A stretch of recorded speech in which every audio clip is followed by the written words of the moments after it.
Okey, Assalamualaikum. Ini bagi yang tak dapat hadir kelas online. Okey, cikgu bincangkan apa yang kita akan bincangkan, iaitu hanya melibatkan buku aktiviti. Okey, kita masih lagi dalam tajuk mesin ringkas. Okey, yang pertama ni muka surat 99. Okey, dah lama kita tak buat KPS, kemahiran proses sains, macam mana nak tujuan, corak, ni. Okay, pemerhatian. Okay, cikgu ajar sikit-sikit lah. Sebab nanti kamu nak ujian. Jadi kena tahu. Ini ada satu soalan keluar dalam kertas 2. Okay, biasanya dalam kertas 2, dia akan bagi gambar, dia akan bagi kamu jadual. Ni gambar, ni jadual. Dia bagi. Okay, dia bagi supaya kamu boleh tafsir gambar ni apa, jadual ni macam mana. Okey, tapi kalau dia beri jadual sangat senang.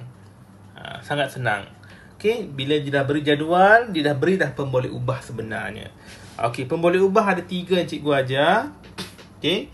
Yang pertama, pemboleh ubah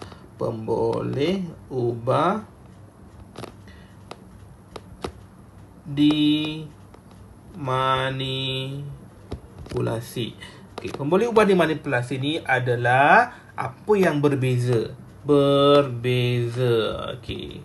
Biasanya kalau dalam jadual ini yang kita nampak dulu kan. Jadi inilah dia pemboleh ubah dimanipulasi. Sebab dia berbeza-beza. Jarak dia berbeza-beza. Jarak berubah dari fulcrum ada 10, 20 dan 30. Itu kita panggil pemboleh ubah dimanipulasi. Okey. Yang kedua kita panggil pemboleh ubah bergerak balas. Pemboleh ubah bergerak balas ni apa hasil eksperimen kita? Kita buat uji kaji. Untuk KPS ni kita kena buat uji kaji. Kita buat uji kaji, lepas tu kita nak tengok hasil dia apa. Hasil dia apa di akhir tu, apa akan jadi. Jadi kalau dia beri jadual, yang kita jumpa dulu itu adalah pemboleh ubah dimanipulasi. Yang belakang tu adalah pemboleh ubah bergerak balas. Maknanya bila jarak 10 dah jadi 2 je. Kalau jarak 20 dah jadi 4. Itu maksud dia. Tapi bila menjawab soalan, kita kena salin yang dalam kotak tu 100%. Jangan tertinggal satu pun. Itu 2 pemboleh ubah. Lagi satu tu nanti kita belajar. Sebab tak ada dalam soalan ni. 2 saja. Yang pertama dimanipulasi. Apa yang berbeza kita jumpa dari yang pertama. Yang kedua, bergerak balas. Apa yang kita nak tengok hasil dia, apa yang akan berlaku, berada di kotak yang kedua. Okey. Soalan A. Apakah tujuan? Okey, bila nak jawab tujuan, kamu kena tahu jawab tujuan ni. Umha untuk menyiasat hubungan antara. Itu masuk umha ni. Umha. Kalau tujuan kena ingat umha. Umha tu apa? Untuk menyiasat hubungan antara. Okey, sekarang ni kita nak tulis antara siapa? Mestilah antara pemboleh ubah. Antara pemboleh ubah dimanipulasi dan bergerak balas. Jadi, bila kita dah tahu umha, kita kena tulis pemboleh ubah dimanipulasi dulu. Kita ambil yang ini. Antara jarak beban dari fulcrum dengan pemboleh ubah bergerak balas. Daya yang digunakan untuk mengangkat beban. Itu cara untuk menjawab tujuan. Mula-mula umha, untuk menyiasat hubungan antara pemboleh ubah dimanipulasi dengan pemboleh ubah bergerak balas. Kau jangan tulis pula pemboleh ubah dimanipulasi. Kita kena gantikan dengan tajuk yang ada pada jadual. Belah kiri yang kita sebut dahulu, belah kanan kemudian. Itu untuk menjawab tujuan. Okey. Macam mana pula dia kata macam ni? Apakah corak? Corak ataupun kadang-kadang tanya pola. Apakah corak perubahan daya yang digunakan untuk mengangkat beban dari jarak 10 cm hingga 30 cm?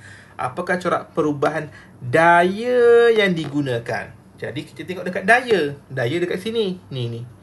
Okey. Dia kata daya dari 10 cm ke 30 cm. Jadi kita tengok nombor ni. Dari 10 cm ke 30 cm. Macam mana corak daya tu? 246. Okey. Corak ataupun pola. Corak ataupun pola. Tulis dua sahaja. Meningkat atau menurun. Lagi satu. Bertambah atau berkurang. Ikut kesesuaian ayat. Kalau kamu buat meningkat, kawan dia menurun. Kalau kamu bertambah, kawan dia berkurang. Jangan meningkat, berkurang, bertambah, menurun. Tak boleh. Okey. Jadi kalau pola, pilih salah satu ni sahaja. Jadi kita tengok daripada atas 10 ke 30, nombor tu makin besar. Jadi kita boleh tulis meningkat. Meningkat. Itu corak. Tulis je meningkat. Sebab kita nampak pola nombor tu daripada 10 ke 30 tu dia makin besar. Itu corak atau pola. Meningkat atau bertambah. Okey. Sekarang ni pemerhatian pula. Macam mana kita nak tengok pemerhatian ni? Okey, pemerhatian ni apa yang kamu nampak berdasarkan dalam jadual. Dalam jadual. Maknanya bila melibatkan tuas ni, kita nak mana lebih mudah. Maknanya daya yang paling kurang tu yang paling mudah kerja.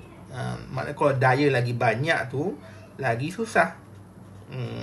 Jadi itu kena faham. Okey. Jadi sekarang ni apa yang kita nak jawab kepada pemerhatian? Kamu tulis sini. Daya yang digunakan. Okey, untuk pemerhatian kita kena tengok pemboleh ubah bergerak balas. Apa keputusan tu, pemerhatian tu apa yang kita nampak. Jadi daya yang digunakan untuk mengangkat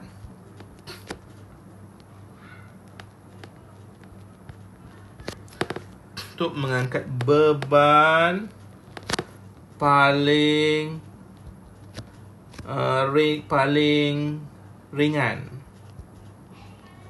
Paling ringan apabila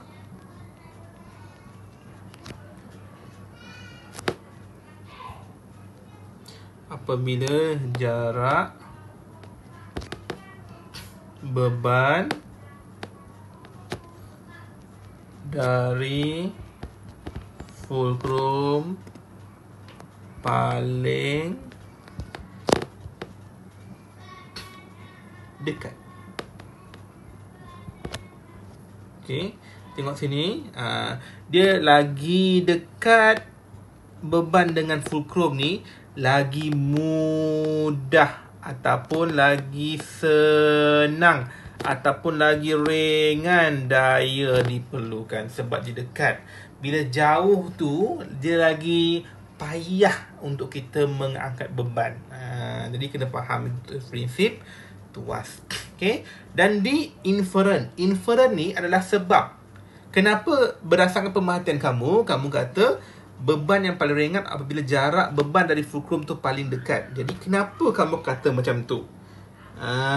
Jadi kenapa kamu kata beban dari fulcrum paling dekat tu lebih ringan daya dia? Kita kena jawab. Beban lebih mudah diangkat apabila fulcrum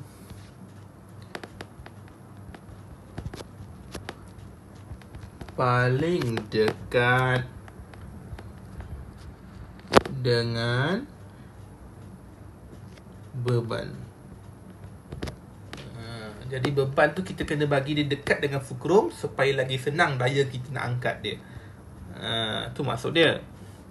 Okey, selain daripada jarak beban daripada fulcrum, apakah faktor lain yang boleh membantu mengurangkan? Okey, gunakan papan yang lebih panjang. Mestilah lagi panjang tu lagi mudah kita nak angkat beban. Kenakan daya pada titik yang paling hampir dengan fulcrum. Okey, kalau kita berada dekat sini, kalau kita duduk dekat sini, dengan duduk kat belakang, mana lagi senang? Contohnya kita main jongkang-jongket. Okay, cikgu lukis ni, jongkang-jongket. Kawan kamu duduk sini, kamu duduk sini. Senang ke susah kita nak jongket kawan tu? Bagaimana pula kalau kamu duduk sini? Mana lebih mudah? Jadi sebenarnya kita kena jauh daripada fulcrum.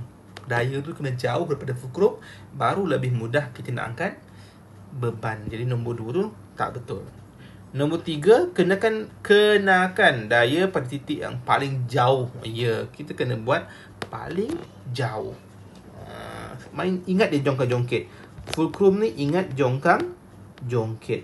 Tak ada orang main jongkang-jongket depan sini. Kat mana purple ni, tak ada orang main jongkang-jongket purple tu. Dia mesti dekat hujung. Sebab dia memudahkan. Okay, jadi kesimpulan ni macam mana kita nak buat kesimpulan ni? Okay, kesimpulan ni cikgu dah ajar tu dalam nota ada, tak silap. Kamu boleh tengok nota. Kita guna semakin-semakin. Okay, kita guna semakin-semakin. Jadi ikut buku ni lah. Okay,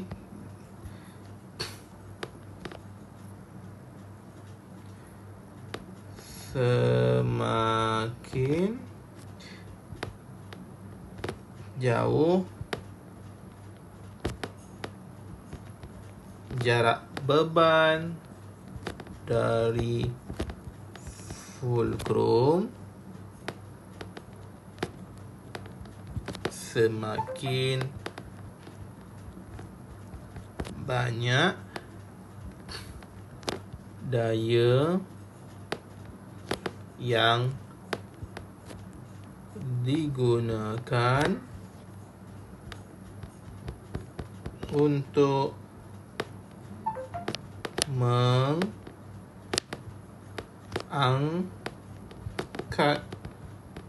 beban.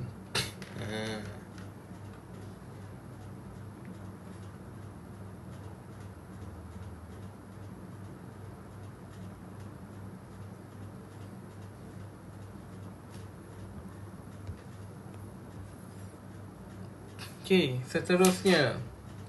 Okey, ini muka surat 103. Apa yang dapat diperhatikan? Apa yang kita dapat perhati orang tu tengah buat apa?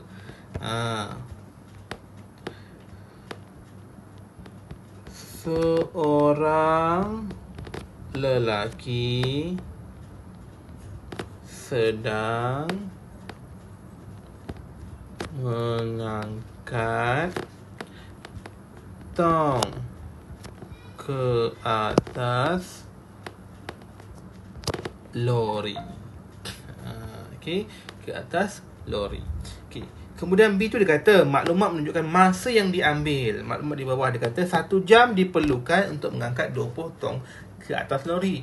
Maknanya dia nak angkat 20 tong tu ke atas lori tu dalam masa 1 jam. Tapi kita dah belajar mesin ringkas. Mesin ringkas apa yang sesuai supaya kita boleh tong tu mudah naik ke atas lori. Apa mesin ringkas dia? Okey. Kita guna sata condong. Okey, tapi macam mana kita nak naikkan dia? Kita golekkan tong tersebut menaiki sata condong. Jadi senanglah kita golek je. Kita golekkan daripada bawah naik atas. Okay, ramalkan masa. Ramalkan ni maknanya kita anggarkan berapa masa. Jadi kalau kita guna sarta condong, adakah makin lambat masa ataupun makin cepat? Mestilah makin cepat. Kalau tadi digunakan untuk 1 jam, kamu boleh sebut kurang daripada 1 jam. Mestilah lagi cepat. Sebab dia menggunakan mesin ringkas. Jadi, apa kesimpulan yang kita dapat bila kita menggunakan mesin ringkas? Penggunaan mesin ringkas dapat memudahkan dan mempercepatkan kerja. Itu cara dia. Okey, sebab apa penggunaan mesin tu penting? Untuk memudahkan dan mempercepatkan kerja. Okey, ni soalan yang terakhir ni, 104. Okey, ini adalah satu replika. Sebenarnya yang cikgu suruh kamu bina satu alat mesin ringkas yang mesin lestari ni, contohnya macam ni lah. Maknanya mesin tu yang tak pernah kita jumpa. Ini setakat ni seorang yang hantar. Okey. Apakah sumber tenaga? Okey, ini kita panggil apa ni? Ini kita panggil tenaga solar. Jadi tenaga solar tu digunakan sumber tenaga apa? Sumber tenaga matahari. Apa kebaikan dia? Tidak mencemarkan alam. Mestilah sebab dia guna tenaga yang boleh diperbaharui. Okey, yang C pula dia suruh bandingkan kereta menggunakan petroleum iaitu minyak dengan kereta yang menggunakan tenaga solar. Kalau guna minyak apa? Mestilah mencemarkan udara. Yang kalau kita solar pula mesra alam sekitar sebab dia tak ada keluar asap. Okey. Dan lagi satu, menghasilkan gas bertoksik. Yang ini pula menggunakan sumber tenaga yang boleh diperbaharui. Sebab itu adalah tenaga solar. Okey. Jadi last sekali, apakah kepentingan penciptaan mesin yang lestari? Itu cikgu dah bagi tahu dah. Apa? Dapat menjimatkan kos tahan lama dan tidak memudaratkan alam sekitar. Okey. Itu maksud dia mesin lestari. Jadi kita dah belajar sedikit macam mana kita nak menjawab tujuan, corak, pemerhatian, inferen. Nanti cikgu ulang balik, jangan risau. Okay, ini untuk cuba kerja cikgu bagi untuk buku aktiviti. Okay, untuk seterusnya pin code. Untuk kehadiran pin code. Okay, ini nombor dia 29058.